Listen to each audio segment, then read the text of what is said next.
Hey, I am Jeff. This is Baseline High School Ministries, and we are talking about the real Jesus. We have been in a series talking about the real Jesus, what he actually taught, specifically about the things that we deal with on a daily basis. And what did Jesus actually have to say about it, as opposed to things that maybe our world says about it, or even that the church has sometimes says about it, because sometimes those things disagree. We've talked about things like dating and sex and money and anger, and all of these are available on YouTube. I encourage you to go check them out if you get a chance. In the meantime, what we are talking about today is social justice. Now, why social justice? Well, for one, we are approaching the anniversary of George Floyd's death, so this is definitely in the public conversation. It's on TV, it's in the news. You're probably hearing about it at school or your friends or like whatever. It's out there, and we should be talking about it too. But the second thing is the church is kind of right in the middle of this conversation, and not necessarily in a good way. The church has definitely been split.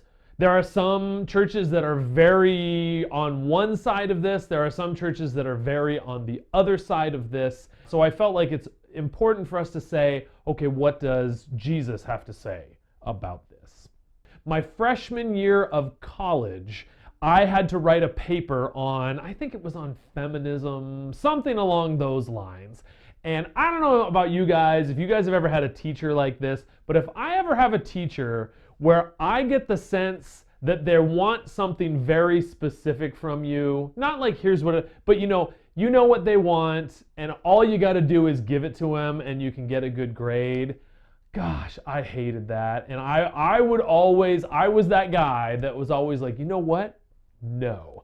I'm going to give you what I want to give you, and it will so blow your mind that you'll be forced to give me a good grade anyway, and then I'll have proven probably my superiority is what I was going for. But whatever it was, I decided to write this paper. Instead of on feminism, I decided to write a paper defending the status quo. And of course, I thought it was a brilliant paper, like well thought out and written, blah, blah, blah. Turn it in, and sure enough, I get back, you have not thought this out well enough. This was not blah, blah, blah, blah, blah. And I didn't get a good grade. I didn't get an F, but it wasn't, it didn't blow her away, that's for sure. And the reason, regardless of how brilliant my paper was and whatever, the interesting thing for me is that it is the status quo that we're talking about, right?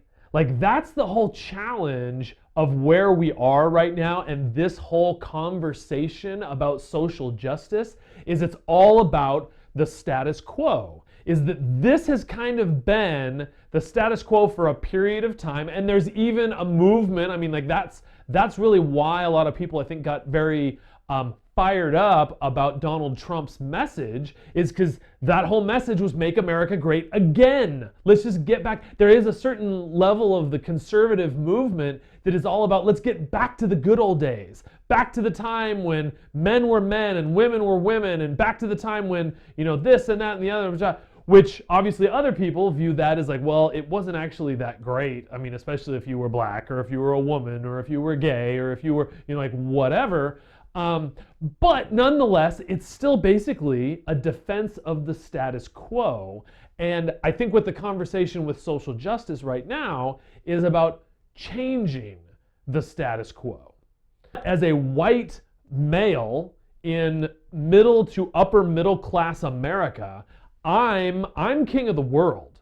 But when you're king of the world and you look around and you see other kings, like you don't see it that way.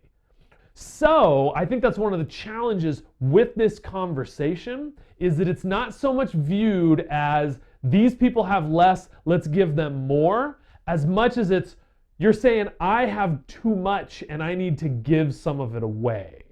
It'd be one thing if you're talking about money, and money people get very protective over too, but now we're talking about status. Now we're talking about treatment. Now we're talking about those sort of things. And now we're talking about giving up less of that. And that's a tough conversation, that it's not so much as viewing it as self-sacrificial, because that's different. If I can say like, I'm giving this up for you, but it's more they're taking it away from me, and that is unfair. And I think that's the problem with this conversation. So let's dive in. What does the world say about social justice that Jesus doesn't necessarily agree with? Well, there's a couple of these, and don't get me wrong, I'm not saying this is an expansive list. I'm not saying everything the world believes is wrong. I'm not saying everything the church believes is wrong. But these three items that I kind of was thinking about feels like this is areas that Jesus would disagree with. The first one is there is this idea that there is a commonly held view of justice, but not a commonly held view of what is right and wrong. And I think if you think about it, like, I don't know that our world thinks about it these ways, but in this postmodern, post-Christian, whatever world, the idea has been, we were talking about this for years, what's right for you is right for you, and what's right for me is right for me. You have no right to tell me what I should do. I have no right to tell you, like, whatever. But then we're gonna apply this, like, yeah, but. Like, there are certain things that are still wrong. Like, that's where it gets to be a challenge. It's like, can you have it both ways? Can you have, there's no such thing as right and wrong, because right and wrong is an individual construct. Or can you have that at the same time as saying, yeah, but it's not okay to be a racist? Like, that's a real challenge. And I guess the world kind of gets around it with this whole, well, as long as what I'm doing doesn't affect you. But even that, it's kind of like, so I can think less of you. I can be a racist in here, but as long as I don't act like a racist, then that's okay. That's where it gets really tricky, I think. A second one, and I found this one fascinating and heartbreaking. And they did a poll, people that would identify as progressives, 76% of them said they could not love their enemies because that would be being complicit with injustice. Loving your enemy means being okay with injustice. On the flip side, 78% of conservatives said loving your enemies is like compromising with immorality. This idea that, like, so that's more than 75% of our country believes that you cannot love your enemies for one reason or another. Like that, and that's crazy. I mean, that's kind of like Jesus 101, right?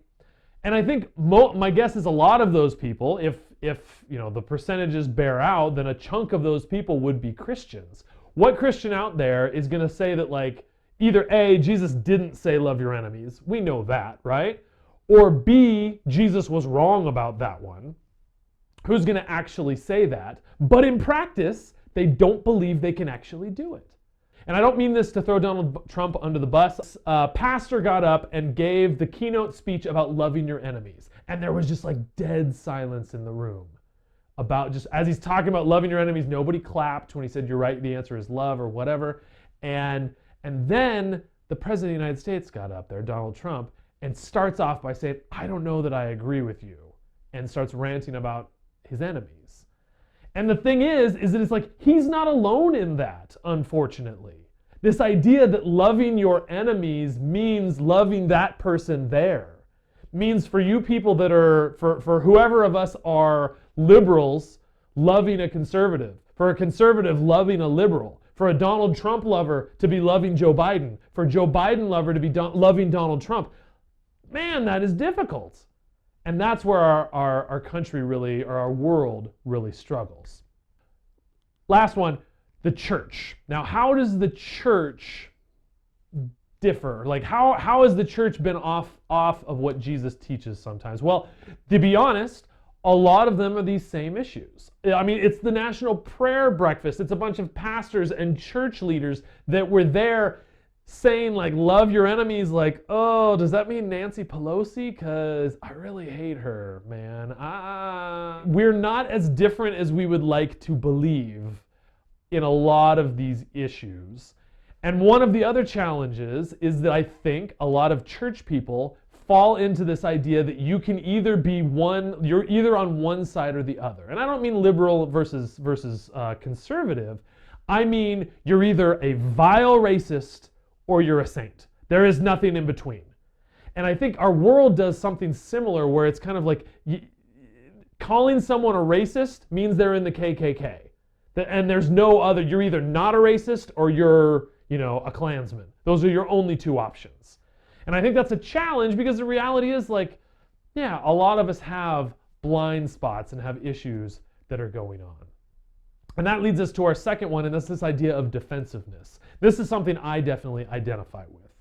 I had a discussion with Judy a little while ago, talking about something, and she said something that I interpreted as her saying that was misogynistic, or that was sexist, or that was something like that.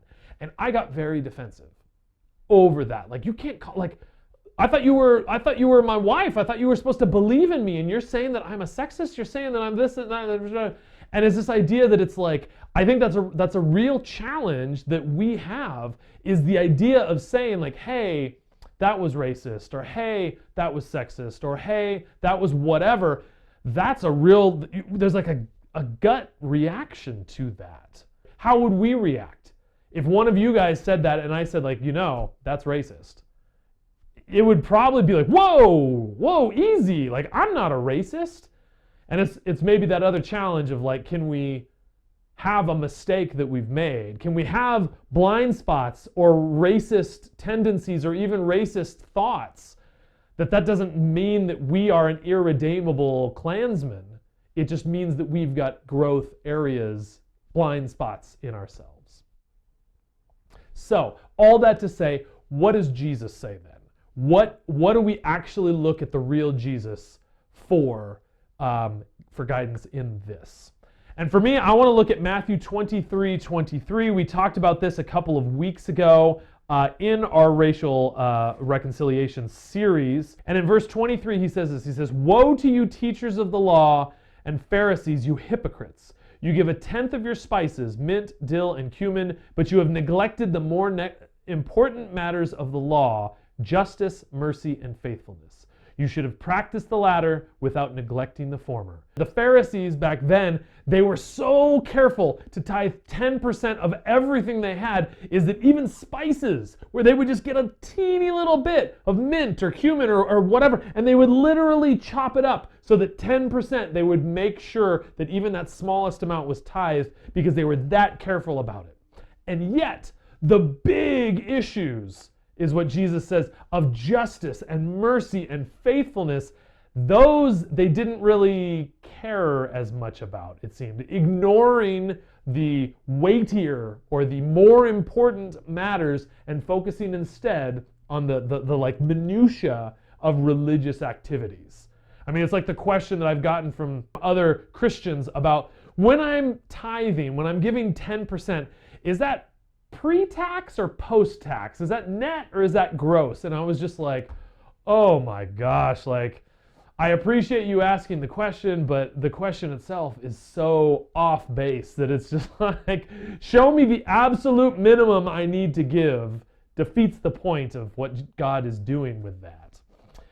But focusing in on the specific details, tell me the exact cent down to the penny that I need to give, and I want to make sure I'm not giving too little too. Instead of focusing on justice, mercy, and faithfulness. And I think the challenge is that justice, mercy, and faithfulness, there's not an easy go-to. It's not like I can just chop there, justice, chop there, mercy. Like, they're much more vague, right? What does it look like to pursue justice and faithfulness and mercy? Well, I just want to focus on those two today, justice and mercy. What does it look like to focus on those? Martin Luther King had a very interesting quote where he said, "There are two types of laws, just and unjust. I would be the first to advocate obeying just laws. One has not only a legal but moral responsibility to obey just laws. Conversely, one has a moral responsibility to disobey unjust laws. I'd agree with St. Augustine that an unjust law is no law at all." Similar thing, the law is supposed to be blind, right? That's the whole, you guys have seen the picture of the justice is blind, right? Well, that's the way of treating everyone the same, but there's that problem. What about treating everyone fairly? Is it possible to treat them the same but not fairly? Is it possible to give men the exact same time off for having a baby that you give women? Is that fair? It might be equal, but let's be honest, giving birth to a baby versus supporting your wife who gave birth to a baby is a different sort of thing, is that treating each one of them fairly, I think, can be different. So ultimately, it's that question of, do we trust ourselves to know what's just, what's fair, and what's not? And for me, I don't think we can. I don't think we know enough to tell the difference. And that's where Jesus comes in. And that's where mercy comes in. So how do we apply mercy to social justice? What is mercy? Well, mercy for me, mercy is, yes, it's about care, and yes, it's about compassion, and yes, it's about love. And for me, I think that's maybe the first thing that we can do with all of this, is that if you're anything like me, is that, I mean, especially for you guys. I mean, you guys are, 16, 17, 18 years old. And if you're watching this, you might be saying like, well, what am I going to do? I'm not going to go march on Washington. I'm not going to go write a law. I mean, I guess I can, if I'm old enough, I can vote, but that's about it. So what am I supposed to do? And for me, it's the wrong question. Forget about what. Can you love? Can you care? Can you see that someone is hurting and have your heart go out for them? Can you watch that video of George Floyd and not have your heart break for them? Not think, man, did he deserve that? Or man, what was the right thing to do? No. Just, can your heart feel for him and for his family? Second level, can you care about the police officer, Derek Chauvin, that did that? Can you love him? And that's a harder one, at least for me. Can you love these people on all sides? Can you start with compassion and that desire to love? Because then if we can do that, mercy and grace and justice and faithfulness all follow from that. And if we were people that were defined not by what we're standing for or standing against, but if we said like, when in doubt, love, we love. What do we do here? Love. What do we do here? We love. What do we do here? Love. And if all we do here on Sundays is trying to figure out how the heck do we love, I think we're winning. I think we're winning. Will you do that? Let's pray. Father, thank you for the opportunity to pray. Thank you for the opportunity to sit in your presence and just ask for you to work. Ask for you to transform us and transform our hearts so we would be the people that do care. Because honestly, it's hard sometimes, is that we've got our own stuff and our own worries and our own concerns, and sometimes that's as far as it goes. And it's so hard to get out of our own way and care about somebody else, especially if it means I care about myself a little bit less or a little bit less often. Help us do that. Help us love like you love. Help us see the pain and the suffering that are around us that sometimes we don't even see. Help us see that and help us care. Help us love. Teach us what it looks like. We love you. We thank you. And in Jesus' name.